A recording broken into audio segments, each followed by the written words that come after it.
আসসালামু আলাইকুম রহমতুল্লাহ। বন্ধুগণ, আজকে আরেকটি নতুন এপিসোডে আপনাদেরকে স্বাগতম। আজকের বিষয় হলো যে বাংলাদেশে আমরা 5ই আগস্টের পরে যে বিপ্লব সাধিত হয়েছে, সেই বিপ্লব একদিনে আসে নাই এবং অনেক রক্তের বিনিময়ে এসেছে। তো আন্দোলনের শেষ পর্যায়ে এসে যে ঘটনা ঘটেছিল, যে আন্দোলন দমনে কর্নেল রাজীবকে গুলির নির্দেশ দেন শেখ হাসিনা। ক্ষমতাচ্যুত প্রধানমন্ত্রী শেখ হাসিনা 24-এর ছাত্র অভ্যুত্থানে চলাকালে টেলিফোনে তার ব্যক্তিগত সামরিক কর্মকর্তাকে ছাত্রদের উপর সরাসরি গুলি করার নির্দেশ দেন। তিনি বলেন, মিরপুর, বাড্ডা, উত্তরা ও ব্র্যাক ইউনিভার্সিটির সামনে ওরা জড়ো হচ্ছে, এখনই গুলি চালিয়ে দমন করার ব্যবস্থা করো, তাহলে ওরা আর সামনে বাড়বে না। এবারে কোনো কথা নেই, এবারে শুরুতেই দিবে, অর্থাৎ শুরুতেই গুলি করবা, আমার নির্দেশ। এর ধারাবাহিকতা অনুসন্ধানে তথ্য জানা গেছে। দুঃশাসনের আরেকটি চিত্র ফেনীতে তাদের বিগত ফেসিবাদী শাসনে অর্ধশত নেতাকর্মীকে হত্যা করা হয়েছে। পঙ্গুত্বের শিকার হয়েছে 23।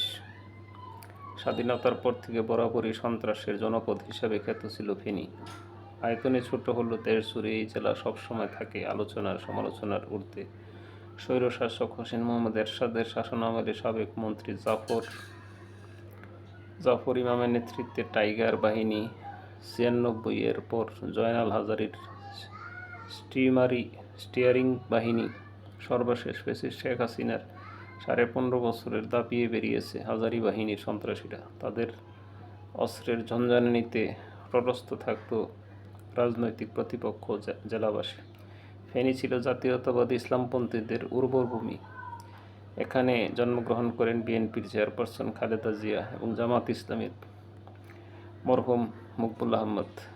নাস্তিক কমিউনিস্টদের ভিত্তি না থাকায় আওয়ামী লীগের তেমন জনসমর্থন ছিল না। আওয়ামী লীগ বরাবরই নাস্তিক, মুরতাদ এদের জনসমর্থন নিয়ে সমস্ত কর্মকাণ্ড করে। যেহেতু তাদের পরকালের প্রতি আস্থা দ্বিধাহীন এবং টলটলাময়, সেই জন্য তারা মানুষের রক্তে হোলি খেলতে বিন্দুমাত্র পরোয়া করে না।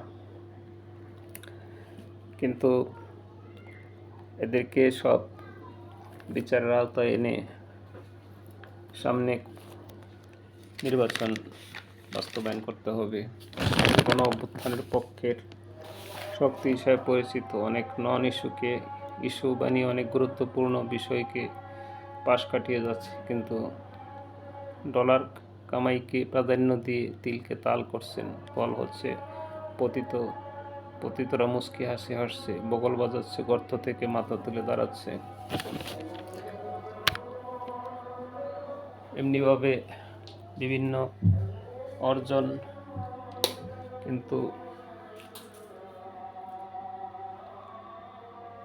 এমনিভাবে তারা বিভিন্ন জনপদকে, ফেনী সহ সারা দেশকেই তারা সন্ত্রাসের জনপদ এবং মানুষের বসবাসের অনুপযোগী করে ফেলে। দ্রব্যমূল্যের ঊর্ধ্বগতি, সিন্ডিকেট, মানুষ খুন গুম, এটা নিত্যদিনের একটি ব্যাপার হয়ে দাঁড়িয়েছিল।